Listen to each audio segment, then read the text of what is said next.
क्या हाल है साथियों, मैं विकास कुमार आप लोग के अपने trust channel collective study for success पे आप लोग का बहुत बहुत स्वागत करता हूँ। आज 5 अक्टूबर को दशहरा है और दशहरा जो है अच्छे से आप लोग पूरा परिवार सब लोग जो है मनाएं।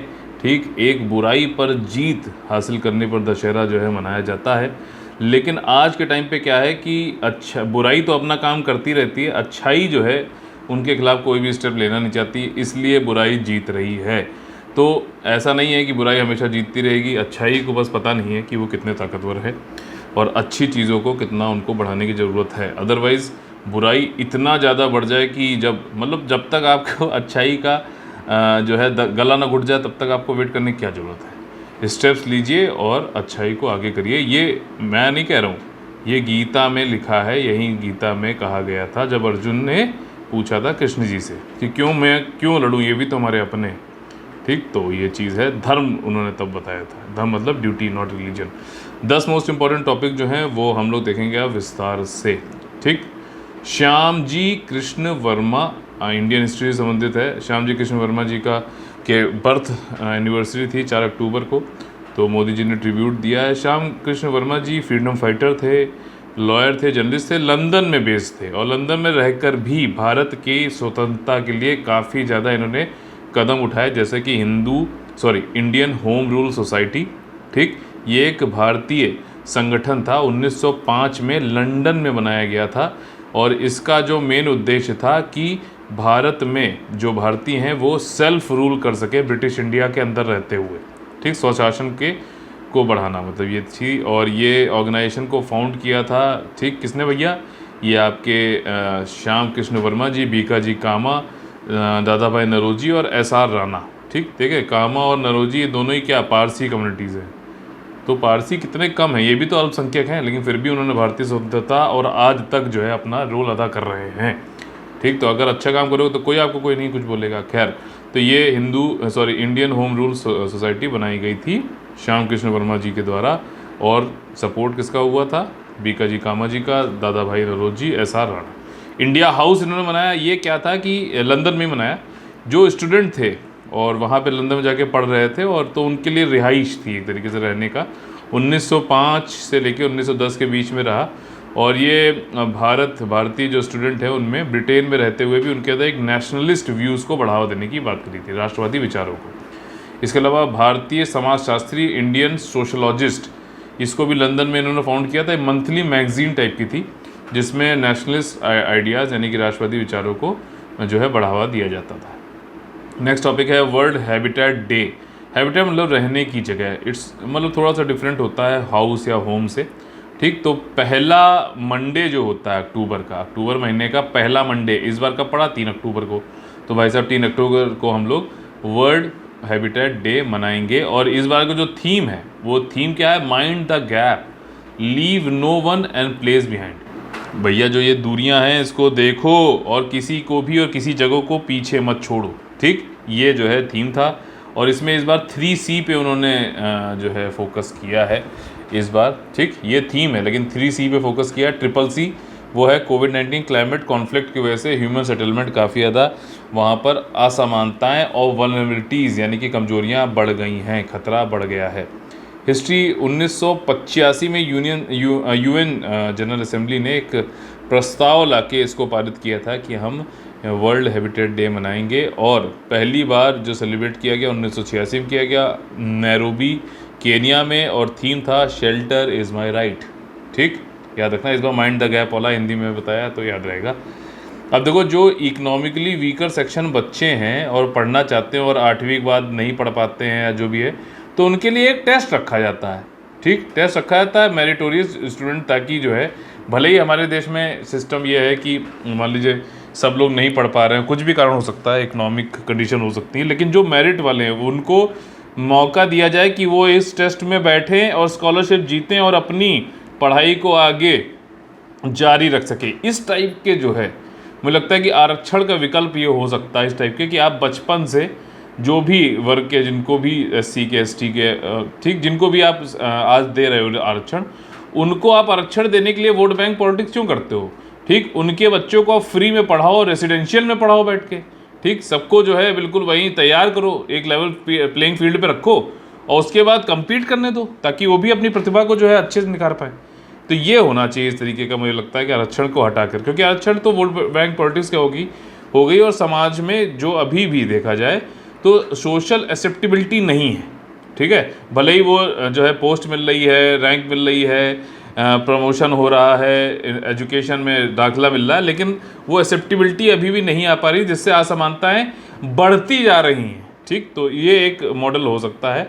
National means cum merit scholarship scheme, ये 15 अक्टूबर 2022 को जो है तक इसको एक्सटेंड कर दिया गया है। और इसमें क्या होता है, बच्चे, ये सेंट्रल सेक्टर स्कीम है, 100% फाइनेंशियल असिस्टेंस दिया जाता है सेंट्रल गवर्नमेंट के द्वारा, 2008 में चालू किया गया था।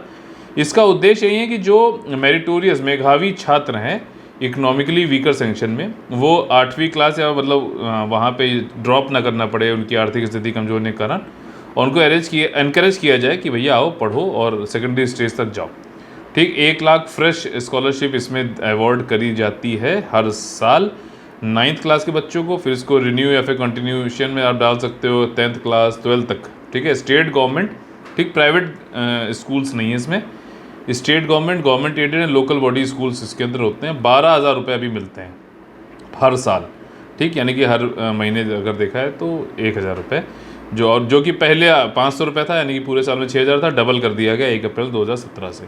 कैबिनेट ने इसको जो है अप्रूवल दे दिया है 2021-22 से 2025-26 तक 1827 करोड़ रुपए इसमें लगेगा। कुछ भी नहीं है यार 1827 करोड़, इसको बढ़ाओ यार, इसको 18,000 कर दो। मैं कह रहा हूँ इस टाइप के बच्चों के लिए ना, ये 18,000 भी इसको कर दो, कोई दिक्कत नहीं। कितने लोग को आप खाना दे रहे हो, इतना ज़्यादा आप वो कर रहे हो, ठीक, पैसा बांट रहे हो, यहाँ पे लगाओ आप। Education has a multiplier effect. एक बार व्यक्ति, बच्चा शिक्षित हो जाए तो वो किसी भी फील्ड में जा सकता है। अगर शिक्षित नहीं हुआ तो बेचारा वो, मतलब एक तरीके से मैं क्या बोलूँ, वो मतलब है तो, लेकिन उसके पास आगे बढ़ने की कैपेसिटी नहीं है। इसमें डालिए आप पैसा, ठीक। इकोनॉमी इंफ्रास्ट्रक्चर संबंधित अगला टॉपिक है Chennai port to Maduravoyal elevated corridor project. Chennai port है, ठीक, भारत के चेन्नई में चेन्नई पोर्ट है, जहाँ से एक्सपोर्ट इंपोर्ट होता है आपका समुद्र के द्वारा, ठीक। अब यहाँ से यहाँ पर जो क्या है, एक रोड बना दी जाएगी एलिवेटेड, ठीक है ना, पूरा फ्लाईओवर होगा ये, और इसको जोड़ दिया जाएगा अलग से, ताकि जो बीच के जो शहर की जो ट्रैफिक है उन सबसे बचते हुए सीधे यहाँ से जो है ट्रॉले और जो वो होते हैं लॉजिस्टिक्स वाले कंटेनर, वो यहाँ से चढ़े कंटेनर लेके और इस रोड पे होते होते सीधे चेन्नई पोर्ट पे आके गिरे मतलब वहाँ पे पहुँच जाए। तो इससे क्या होगा, टाइम रिड्यूस होगा, 6 घंटे रिड्यूस हो जाएगा, ऐसा कहा जा रहा है, ठीक। पोर्ट की कैपेसिटी भी बढ़ेगी, कि हैंडलिंग, जो भी मटेरियल हैंडलिंग कैपेसिटी वो भी बढ़ेगी, समय कम लग रहा है, आसानी से आ रहा है, जा रहा है, कनेक्टिविटी बढ़ रही है, ये सब किया जा रहा है, ठीक। तो ये तो मेन उद्देश्य है इस चीज़ को बनाने का, और 2024 दिसंबर तक बन जाएगा, ऐसा कहा जाए, ठीक। लेकिन ये जो है वो किस परियोजना के अंतर्गत है और किस इन्वेस्टमेंट मॉडल के अंतर्गत ये बनाया जा रहा है, जो कि हमारे GS पेपर 3 इकोनॉमी में भी बताया गया है। क्या है, इंफ्रास्ट्रक्चर भी है सिलेबस में, और क्या है इन्वेस्टमेंट मॉडल्स, तो वो उन पे भी ध्यान देंगे, क्योंकि हम लोग सिविल सर्विसेज के हिसाब से तैयारी करते हैं, यहाँ पे जनरल न्यूज़ नहीं चलती है। तो यहाँ पर देखिए क्या है कि डेडिकेटेड फ्रेट कॉरिडोर है ये। फ्रेट कॉरिडोर समझ गए ना, कि मतलब जो भी है एक्सपोर्ट इंपोर्ट के लिए जो लॉजिस्टिक कंटेनर ये सारे होते हैं, इनके होगा कुछ भाड़ा वाड़ा दे के, इस पर जो है ये माल इधर से उधर आपका जाएगा चेन्नई पोर्ट तक, ठीक। और हैंडलिंग कैपेसिटी 48% बढ़ जाएगी, 6 घंटे जो है टाइम रिड्यूस हो जाएगा, और कंटेनर हैंडलिंग कैपेसिटी भी 2.64 मिलियन हो जाएगी। टेंडर इसके लिए बुलाया गया, और टेंडर जो है EPC मोड के अंतर्गत हो रहा है, और किस परियोजना के अंतर्गत, भारतमाला परियोजना। तो 2 चीज़ें, EPC और भारतमाला परियोजना।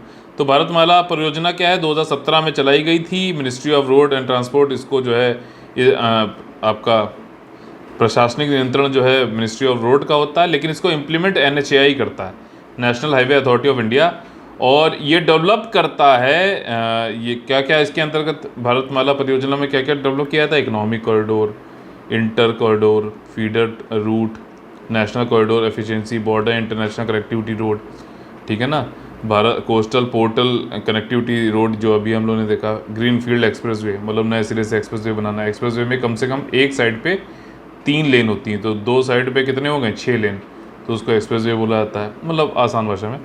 इंजीनियरिंग, प्रोक्योरमेंट और कंस्ट्रक्शन, ये इन्वेस्टमेंट मॉडल कैसा है, इसमें देखो सिंपल सी अगर आपको बताऊँ, EPC में तो 2 प्लेयर हैं, ठीक, पब्लिक यानी गवर्नमेंट, और दूसरा प्राइवेट, ठीक, पीपीपी मॉडल ही है ना ये भी, ठीक, प्राइवेट जो कि है। तो इसमें पब्लिक यानी गवर्नमेंट पैसा लगाती है, ठीक, आप काम करते जाओ। मान लीजिए ये काम था टोटल, इसको 3 फेजेस में आपने बांट दिया।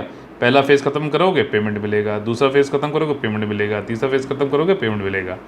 प्राइवेट वालों को पेमेंट की ज़रूरत दिक्कत नहीं है, इन्वेस्टमेंट ज़्यादा पैसा लगाने की भी ज़रूरत नहीं है। उनका फोकस जो है, जो सरकार कहती है जो आपको करना है प्राइवेट प्लेयर को, वो ये है कि भैया full freedom to plan, design, construction, कैसे क्या करना है सब कुछ करो, ठीक, हम पैसा भी देंगे और जो लैंड एक्विजिशन ये सारी चीज़ें भी हम करा के देंगे।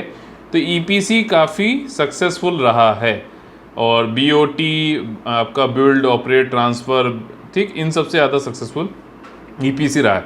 बीओटी और ईपीसी का एक हाइब्रिड मॉडल भी निकाला गया था, आप लोगों ने शायद पढ़ा हो, ठीक, वो दोनों के फीचर्स को मिलाकर बनाया गया था। खैर ईपीसी इज़ मोर सक्सेसफुल, ठीक, इंजीनियरिंग, प्रोक्योरमेंट एंड कंस्ट्रक्शन बोला जाता है इसको, ठीक। नेक्स्ट टॉपिक, इंडिया का मर्चेंडाइज माल निर्यात जो है वो बढ़ गया है 15% से इस वित्तीय वर्ष के पहले हाफ में, यानी अप्रैल से लेके सितंबर तक 2022 में 15% तक हमारा मर्चेंडाइज एक्सपोर्ट बढ़ा है, ठीक। तो ये चीज़ बस ध्यान रखिएगा। और वहीं एक्सपोर्ट जो नॉन पेट्रोलियम और नॉन जेम एंड ज्वेलरी जो है अप्रैल से सितंबर तक, वो आपका 5.53% से बढ़ा है। Non petroleum and non gem and jewellery मतलब गैर, वो पेट्रोलियम की बात नहीं हो रही, जो उनके अलावा जेम्स एंड ज्वेलरी के अलावा वो भी बढ़े हैं 5.53%। लेकिन सितंबर के महीने में देखें तो पिछले साल 2021 के कंपैरिजन में सितंबर में गिरावट आई है 3.52 की, ठीक। तो ये थोड़ी सी सिंपल सी इन्फॉर्मेशन है, मैं भी पूछ सकता है। इंडिया और इथियोपिया अगर आप देखोगे ऐसे करके, हॉर्न अफ्रीका आपका सोमालिया हो गया, डिजिबूती हो गया, ठीक, यहाँ पे इथियोपिया आता है। तो इथियोपिया अफ्रीकन कंट्री है, और 4th round of foreign office consultation India और इथियोपिया के बीच में हुई। इस बार कहाँ हुए? एडिस अबाबा में। 2022 में कहाँ हुए? एडिस अबाबा में हुए, और ये आपके जयशंकर जी जो है यहाँ पर मौजूद थे। बात सारी वहीं हुई, कई सारी चीज़ों पे हम आगे बढ़ेंगे, द्विपक्षीय वार्ता हो, पॉलिटिकल एंगेजमेंट हो, trade, economic matter, development partnership, सब बढ़िया कर देंगे। कुछ और भी हम जगहों पे काम करना चाहते हैं दोनों मिलकर, जैसे कि डिफेंस, टेक्नोलॉजी, एजुकेशन, एग्रीकल्चर, ये सारी चीज़ें। इसके अलावा उन्होंने कहा कि हम जो है ये सारी चीज़ें बातचीत तो कर रहे हैं, लेकिन हमें high level political exchange regular meeting करते रहना पड़ेगा, ताकि हमारी जो रिलेशनशिप भी बढ़ता रहे। नेक्स्ट राउंड न्यू दिल्ली में होगा, दैट्स इट। इसकी ज्योग्राफी का जो है मैपिंग जरूर कर लीजिएगा इथियोपिया संबंधित। इंपॉर्टेंट साइंस एंड टेक्नोलॉजी संबंधित नोबेल प्राइज़ इन फिजियोलॉजी 2022, ये जब खत्म हो जाएगा, ठीक, तब इसका पूरा मैं एक वीडियो बना के दूंगा। नोबेल प्राइज़ क्या होता है, कब चालू हुआ, सारी चीज़ें, और इस साल का क्या क्या नोबेल प्राइज़ मिला, किस किस क्षेत्र में मिला है, किस किस क्षेत्र में नहीं मिला। जैसे पिछली बार दिया था वैसे इस बार मिलेगा, ठीक है। तो स्वीडिश साइंटिस्ट हैं स्वांते पाबो, इनको मिला है फिजियोलॉजी के लिए नोबेल प्राइज़ 2022 के लिए। इसमें इन्होंने ये बताया है, डिस्कवरी जो उन्होंने की थी, कि जो जीनोम है, जो जीन स्ट्रक्चर है, मतलब ये क्या करते थे, जो कई सारे फॉसिल्स हैं, जीवाश्म हैं और इस तरह के जो कंकाल हैं, उसमें से जाके डीएनए एक्सट्रैक्ट करते थे, और उससे जो है डीएनए को, जो यानी कि जीन जो आपका होता है ना, जो डबल हेलिकल स्ट्रक्चर ATCGC, तो उसको चेक करते रहते थे। इसका चेक किया, अरे भैया 40,000 से ज़्यादा इन्होंने ये सब कंकाल इन सब के डीएनए का जो है चेक किया। तो भैया इतना चेक करोगे तो आपको कुछ डिस्टिंक्शन दिखेगा कि ये अलग है, ये ए टाइप है, बी टाइप है, सी टाइप है। तो इन्होंने यही चीज़ देखी कि जो एक्सटिंक्ट होमिनिन्स हैं, ठीक, ये आप लोगों ने पढ़ा होगा, नेंदरथल, ठीक, नेंदरथल और डेनिसोवन, ये हाई एल्टीट्यूड एरियाज़ में रहते हैं, नेंडरथल और डेनिसोवंस, ठीक। तो ये इन्होंने बताया कि ये आज के जो हम लोग हैं, ह्यूमन इवोल्यूशन के बाद में होमोसेपियंस, उनसे कुछ मामलों में अलग हैं, लेकिन हमारा जैसे नेंडरथल और होमोसेपियंस जो आज हमारा जैसा इंसान दिखता है, तो वो लोग साथ में भैया 60,000 साल तक रहे भी हैं। तो इवोल्यूशन जो हुआ है किस तरीके से, उस सब चीज़ों की इन्होंने डिस्कवरी निकाली, जीनोम निकाल के एक्सटिंक्ट होमिनियन और 40 और ह्यूमन इवोल्यूशन को देखते हुए, ठीक। इन्होंने यहाँ पे डेनिसोवंस के लिए बताया कि हाई एल्टीट्यूड एरियाज़ में आसानी से रह सकते हैं। नेंडरथाल इन्होंने बल्कि ये भी बताया कि होमोसेपियंस के 60,000 साल साथ में रहे यार, तो कई सारे बच्चे और आपस में रिलेशंस भी रहते थे, फिर धीरे धीरे इवोल्यूशन होता रहा, ठीक। 60 साल नहीं, 6 लाख साल, ठीक है, 40,000 साल तक की जो है इन्होंने बोन्स इन सब का DNA निकाल के 2010 में इन्होंने बताया कि नेंडरथल एक अलग जीनोम होता है, ठीक, ह्यूमोसेपियन से अलग है, चिल्ड्रन भी होते थे, ठीक, एंटायरली जो है न्यू साइंटिफिक रिसर्च इन्होंने निकाली, ठीक। तो ये सारी जो रिसर्च इन्होंने करी इसके लिए इनको नोबेल प्राइज़ मिला है फिजियोलॉजी के लिए, ठीक है। और इन्होंने यहाँ पे बताया हाई एल्टीट्यूड एरियाज़ में जो है इनको सर्वाइवल के अच्छे चांस होते थे डेनिसोवन में, ठीक, क्योंकि इनके पास एक जीन होता था EPAS1 और आज के टाइम पे देखें तो तिब्बतियंस के अंदर ये जीन काफ़ी अच्छा पाया था, तो लिंकेज भी निकाल के देते थे कि जो पहले आज एक्सटिंक्ट हो गए डेनिसोवन, ये इनको होमिनिन बोलते हैं, होमिनिन, ठीक है, जो इंसान की तरह तो थे आज के, लेकिन अभी एक्सटिंक्ट हो चुके हैं, ठीक है। तो ये चीज़ याद रखना। क्या नाम है? अरे आसान नाम है, स्वांते पाबो, ठीक, स्वीडिश के हैं। अगला टॉपिक है शस्त्र रामानुजम प्राइज़ फॉर 2022। तो देखो शस्त्र वाला वो शस्त्र नहीं है आम से एम्यूनिशन वाला, यहाँ पर रामानुजम जी आपको पता है तमिलनाडु से थे और बहुत ही तगड़े नेचुरली टैलेंटेड जो है मैथमेटिशियन थे। तो इनके जो है इनको सम्मानित करते हुए एक Shanmugha art science technology research academy 2005 से कैश प्राइज़ देती है $10,000 का, और जो भी ऐसे लोग जो 32 साल से कम हैं और जिन्होंने बहुत ही आउटस्टैंडिंग योगदान दिया है मैथमेटिक्स के क्षेत्र में, influence by the Srinivasa Ramanujan in a broad sense, ठीक है। तो ये चीज़ है, तो ये इस बार किसको दिया जा रहा है? एक महिला है युंकिंग तांग, ठीक है, तो इनको दिया जा रहा है। ये university of California Berkeley USA में है असिस्टेंट प्रोफेसर। ये युंकिंग तांग का जो वर्क था वो काफ़ी ज़्यादा sophisticated technique, arithmetic geometry of modular curves and of Shimura weight, इतना ज़्यादा इंपॉर्टेंट नहीं, बस नाम याद रख लेना, युंकिंग तांग, ठीक है। तो इनको मिला है ये शस्त्र रामानुजम प्राइज़ फॉर 2022। अगला टॉपिक है गवर्नमेंट स्कीम और प्रोग्राम संबंधित प्रधानमंत्री आवास योजना। तो अभी इन्होंने एक नया आंकड़ा, इससे संबंधित हम लोगों ने पीछे भी पढ़ा था, ठीक, मैंने आपको बताया हमारे टेलीग्राम चैनल पे जाके आप साइड में जो ये 3 राइट टॉप कॉर्नर में 3 जो बिंदु होते हैं इसमें सर्च करो और प्रधानमंत्री आवास योजना डालो, आपको मिल जाएगा, ठीक है। यहाँ पे नया आंकड़ा इन्होंने ये बताया है कि जो भी मकान, देखो लक्ष्य इसमें है 2.96 ग्रामीण क्षेत्रों में आवास बनाने का, 2.96, ठीक है, जिसमें से कुछ सैंक्शन हो जाते हैं और उसके बाद फिर वो कंप्लीट हो जाते हैं, ठीक। तो कंप्लीट जो हाउस हो गए हैं उसमें टोटल हाउसेज में 69% हाउसेज जो है उसमें महिलाओं की जो है स्वामित्व है। ये इन्होंने यहाँ पे एक नया डेटा निकाला है जो कि अच्छी बात भी है और एक पोर्ट्रे करने का तरीका भी है कि देखिए महिलाओं को कितना ज़्यादा आवाज़ दे रहे हैं, ये सारा काम कर रहे हैं, ठीक है। तो ये ठीक बात है, अच्छी चीज़ है। तो यहाँ पे 2.46 करोड़ हाउसेज जो है वो सैंक्शन हो चुके हैं, 2.95 करोड़ जो है बनाने का लक्ष्य था। आपका प्रधानमंत्री जी ने 2016 में इसको लॉन्च किया था। ये आंकड़ा 29 सितंबर 2022 तक का है। बेनिफिशियरी जो लाभार्थी होते हैं उनको चिन्हित किया जाता है socio economic caste census 2011 data और वेरीफाइड किया जाता है बाई ग्राम सभा, ठीक। तो ये चीज़ है और इसको कंसर्न मिनिस्ट्री कौन सी है? Rural development.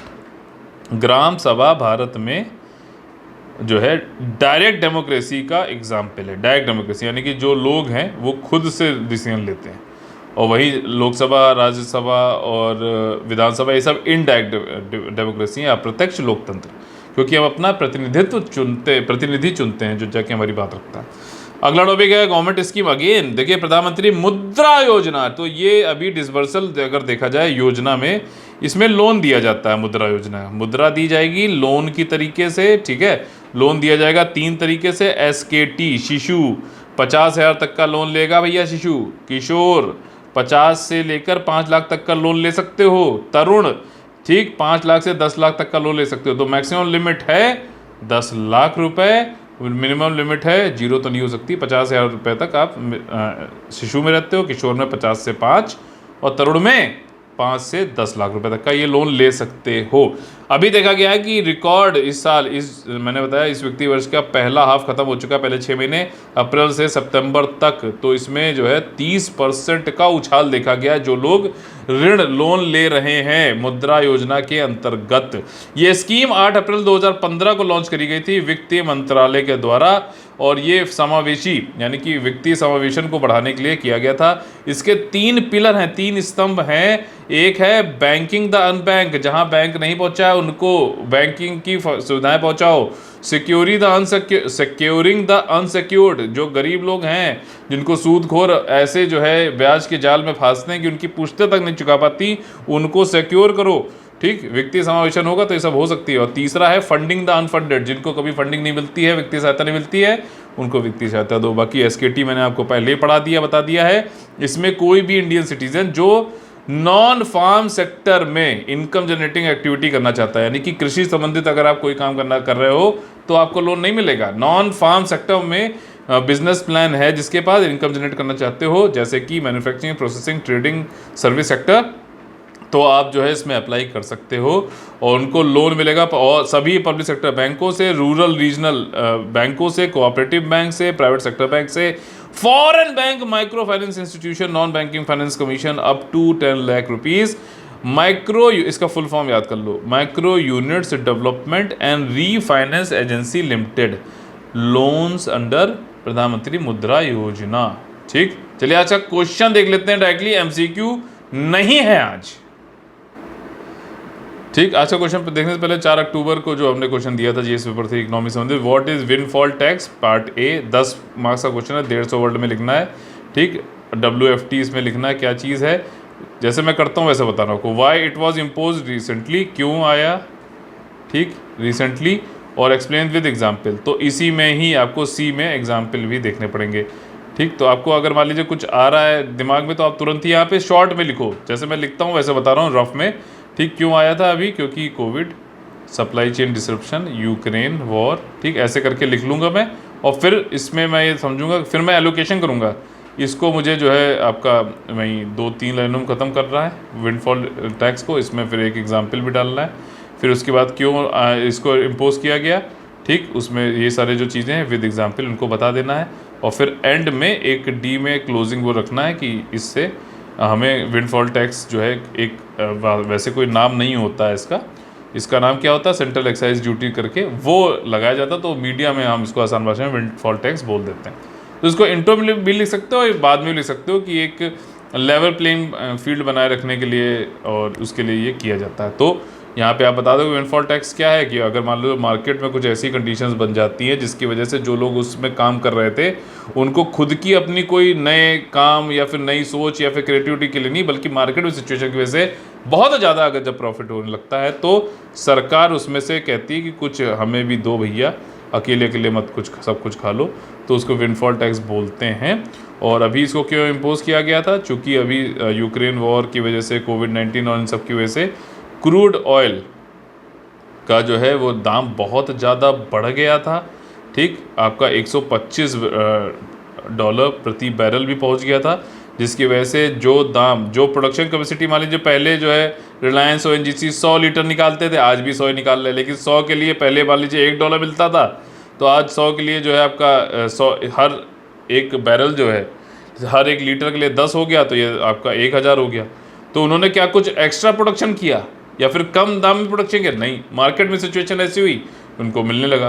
तो ये एग्जाम्पल आप इस तरीके से प्रैक्टिकल एग्जाम्पल दोगे तब एग्जाम्पल का आपको नंबर अच्छा मिलेगा। ठीक है, और फिर आखिरी में बता दो भैया विंडफॉल टैक्स जो है ज़रूरी होता है लेवल प्लेइंग फील्ड बनाने के लिए, या फिर कभी कभार ऐसा भी हो सकता है कि ये पैसा हम इसको लगा के कई बार ऐसा होता है कि भैया पेट्रोलियम इन कंपनीज़ को दिक्कत होती है, तब आप वो वापस कर दो वाला पैसा। ठीक, तो ये इस तरीके से आप लिखोगे। आज का क्वेश्चन क्या है वो देख लेते हैं। आज का क्वेश्चन बहुत ही ईजी है, बहुत easy. Polity and governance GS paper 2 5 अक्टूबर का है। क्वेश्चन नंबर 77, प्रधानमंत्री मुद्रा योजना पर एक संक्षिप्त टिप्पणी लिखिए। संक्षिप्त टिप्पणी, ये क्वेश्चन इस तरीके का पूछता है। कौन पूछता है? स्टेट पीसी एग्जामिनेशन पूछता है, यूपीएससी पूछता है। तो अब जब नोट बोला जाएगा तो क्या क्या लिखना है आपको, लिखिए फिर बताऊंगा। ठीक, चलिए मोटिवेशनल मैसेज देख लेते हैं आज। मैंने आप लोगों को पहले ही बता दिया, फिर से बता दे रहा हूँ। 1 दिसंबर से 2023 का यूपीएससी यूपीपीसीएस का मैं नया पेड ग्रुप खोलूँगा। ठीक, अभी बीच में कोई जो है 2 महीने का 15 दिन का कोर्स नहीं हम खोलेंगे। पैसा जो हमारा मेन एम है कि पूरी सच्चाई के साथ, आपका क्वालिटी के साथ में, ठीक, पूरी मेहनत से आपका सिलेक्शन कराना। मनी कलेक्शन के लिए कई लोग हैं, आप वहाँ जा सकते हो आराम से। ठीक, 2 महीने में आपको क्या करा देंगे वो आप देख लेना, 15 दिन में क्या करा लेंगे आप देख लेना। ठीक, वो यहाँ पे क्या डालते हैं, पहले लिखेंगे, बोलेंगे स्टडीज मटेरियल, फिर बोलेंगे सिलेक्शन मटेरियल, फिर बोलेंगे स्मार्ट मटेरियल, फिर बोलेंगे कि कुछ नहीं, कुछ बोलते ही रहेंगे, उनका काम कुछ नहीं है। खैर, तो ये चीज़ आपकी 1 दिसंबर से चालू होगी। टेस्ट सीरीज भी ऐसे भी रहेगी, लेकिन फिलहाल आप लोग अभी से ज्वाइन करना चाहते हो जीएस मेंस आंसर राइटिंग, ऐसे writing, complete current affair, doubt discussion का सिर्फ वी पेड ग्रुप ज्वाइन कर सकते हैं। ये पेमेंट डिटेल्स हैं। फिर भी कोई जानकारी लेंगे तो 9650347272 पे आप हमसे कांटेक्ट कर सकते हैं। आज का जो मोटिवेशनल कोट है वो है, इज्जत और तारीफ मांगी नहीं जाती, कमाई जाती है। भैया अगर पसंद आए तो लाइक शेयर सब्सक्राइब कर देना।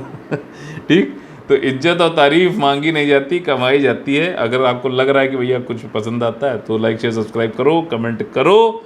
ठीक, इससे आपका जो है समर्थन दिखता है, मोटिवेशन मुझे मिलता है। चलिए मिलते हैं अगली वीडियो, तब तक के लिए आप लोग से लेते हैं अलविदा। जय हिंद, जय Bharat, all the very best, Vande Mataram.